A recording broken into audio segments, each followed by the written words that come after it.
মেঘালয় আচলতে এটা পৰ্যটন ক্ষেত্ৰৰ কাৰণে তেখেতসকলৰ যিসমূহ ঠাই আছে এই ঠাইসমূহ বিখ্যাত আৰু অসমৰ বিভিন্ন মানুহ আৰু ভাৰতবৰ্ষকে তদুপৰি ভাৰতবৰ্ষৰ বাহিৰৰ বহু মানুহ পৰ্যটক হিচাপে মেঘালয়লৈ যায় আৰু মেঘালয়ৰ যিসমূহ দৃশ্য আছে মেঘালয়ৰ যিসমূহ ঠাই আছে সেই ঠাইসমূহ তেখেতসকলে উপভোগ কৰিবৰ কাৰণে যায় আৰু মেঘালয় চৰকাৰখনৰ এইটোৱে হৈছে আয়ৰ মূল উৎস পৰ্যটনৰ জৰিয়তে তেখেতসকলে আয়ৰ 70% তেখেতসকলে কালেক্ট কৰি আছে বা আয় সংগ্ৰহ কৰি আছে আৰু বিভিন্ন সময়ত মেঘালয়ৰ এইটো প্ৰথম ঘটনা নহয় ইয়াৰ আগতেও ইয়াতকৈ ডাঙৰ বিক্ষিপ্ত ঘটনা ঘটিছে যে মেঘালয়লৈ যোৱা মেঘালয়ৰ ৰেজিষ্ট্ৰেচন নথকা বা মেঘালয়ৰ পঞ্জীয়নভুক্ত নথকা গাড়ীক তেখেতসকলে মাজে মাজে প্ৰৱেশত বাধা দিয়ে আৰু মেঘালয়ৰ সেই ঠাইসমূহলৈ গ'লে মেঘালয়ৰ ৰেজিষ্ট্ৰেচন থকা বা পঞ্জীভুক্ত গাড়ীসমূহকে লৈ যাব পাৰিব তেনেকুৱা ধৰণৰ অদ্ভুত যুক্তি দি কিছুমান অখ্যাত সংগঠনে বছৰত দুবাৰ তিনিবাৰ বা যেতিয়া তেখেতসকলে এনেকুৱা ধৰণৰ বিক্ষিপ্ত ঘটনা সংঘটিত কৰি আহিছে আৰু এইটো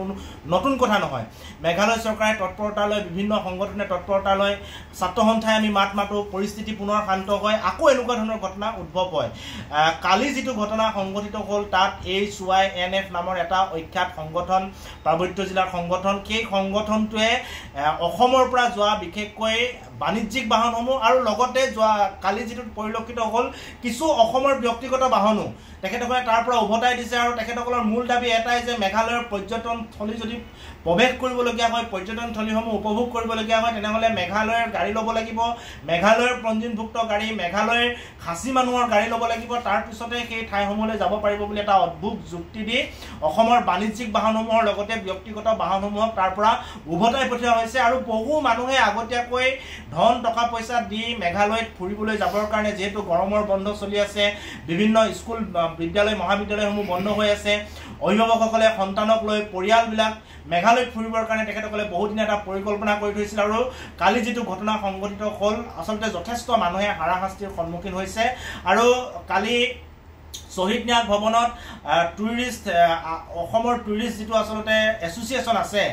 টুৰিষ্ট এছ'চিয়েশ্যন অফ আছাম তেখেতসকলে এই বিষয়টোক লৈ উদ্বিগ্ন হৈ আছে কাৰণ তেখেতসকলৰ যিটো ব্যৱসায় এই গোটেই ব্যৱসায়টো আটাইতকৈ বেছি যদি যায় মেঘালয়লৈ তেখেতসকলৰ গাড়ীসমূহ যায় মেঘালয় পৰ্যটনস্থলী হিচাপে যিহেতু বিখ্যাত গতিকে তালৈ গাড়ীসমূহ নিয়ে আৰু তেখেতসকলে এটা আয়ৰ উৎস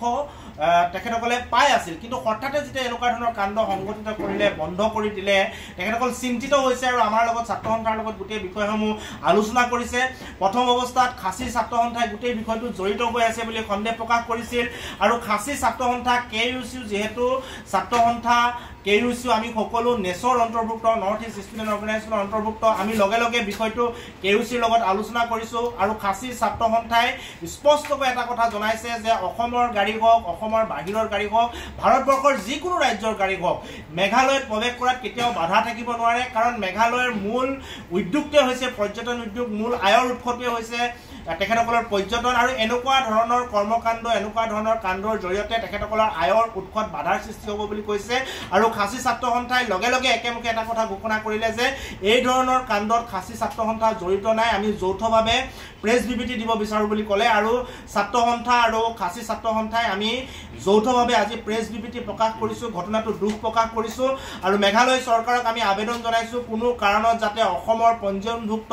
ব্যক্তিগত বাহনেই হওক বাণিজ্যিক বাহনেই হওক কোনো কাৰণত যাতে মেঘালয়ত প্ৰৱেশত বাধা আৰোপ কৰিব নোৱাৰে আৰু এনেকুৱা ধৰণৰ সংগঠনবিলাকক নাকি লগাবৰ কাৰণে আমি আহ্বান জনাইছোঁ খাচী ছাত্ৰ সন্থাই চৰকাৰৰ লগত কথা বতৰা পাতিছে আৰু আজি চৰকাৰৰ তৰফৰ পৰা কিছুমান নীতি নিৰ্দেশনা দিয়া দেখিছোঁ তেখেতসকলে এই বিষয়টো পক্ষপাতী নহয় আৰু ইতিমধ্যে তেখেতসকলে কোৱা অনুসৰি কালিৰ দিনটোতে প্ৰায় 30% হোটেল কেঞ্চেল হৈছে বিভিন্ন পৰ্যটনস্থলীৰ পৰা অহা আয়ৰ উৎস 30%লৈ হ্ৰাস পাইছে আৰু আজিৰ দিনটোত সেই হ্ৰাসৰ সংখ্যা 70%লৈ হ্ৰাস পাইছে গতিকে আটাইতকৈ লোকচানৰ সন্মুখীন যদি হৈছে মেঘালয় হৈছে এই কথা তেখেতসকলে স্বীকাৰ কৰিছে আৰু এই কথাটো হয় আৰু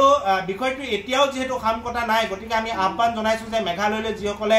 এই মুহূৰ্তত যাত্ৰা কৰিবলৈ ভাবি আছে পৰিকল্পনা কৰি আছে সেইসকলে কিছু সাৱধানতাৰ অৱলম্বন কৰা উচিত কাৰণ তাত প্ৰৱেশ কৰিবলৈ এতিয়াও দিয়া হোৱা নাই পৰিস্থিতি এতিয়াও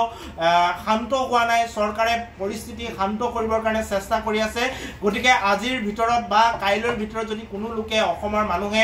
মেঘালয়ত প্ৰৱেশ কৰিব বিচাৰিছে মেঘালয়লৈ ফুৰাৰ কাৰণে তাৰ চেৰাপুঞ্জী জোৱাই ডাউকি এনেকুৱা ঠাইসমূহ ফুৰাৰ কাৰণে যদি পৰিকল্পনা কৰিছে তেনেহ'লে 2টা দিন পিছুৱাবৰ কাৰণে আমিও আহ্বান জনাইছোঁ ৰ'ব আপুনি যে এটা অপৰাধ কৰিবলৈ গৈ আছে আপুনি জানেনে এই নাবালিকা গৰাকীক এতিয়াই বিয়াত বহোৱাটো যে এটা অপৰাধ আপুনি জানেনে অপৰাধ কেনেকৈ মোৰ ছোৱালী মোৰ কথা তুমি যিয়েই নোকোৱা ভূঞা 18 বছৰৰ তলৰ যিকোনো কন্যা সন্তানৰ বিয়া দিলেই আইনগতভাৱে এক দণ্ডনীয় অপৰাধ বিয়া দিয়াজন যিমান দায়ী বিয়া পতাজনো সমানে দায়ী এতিয়া তাই পঢ়া শুনা কৰাৰ বয়স খেলা ধূলা কৰাৰ বয়স তাই খেলিবলৈ দিয়ক পঢ়িবলৈ দিয়ক আৰু চাব এদিন আপুনি তাইক লৈ গৌৰৱ অনুভৱ কৰিব পাৰিব এতিয়াই তাইক সংসাৰৰ বুজা দি তাইৰ ভৱিষ্যত জীৱনটো অন্ধকাৰ কৰাৰ অধিকাৰ তোমাৰ জানো আছে মোৰ ভুল হৈ গ'ল মাজনী মোক ক্ষমা কৰিবা শিক্ষা ল'ৰা ছোৱালী উভয়ৰে প্ৰাপ্য আৰু অধিকাৰ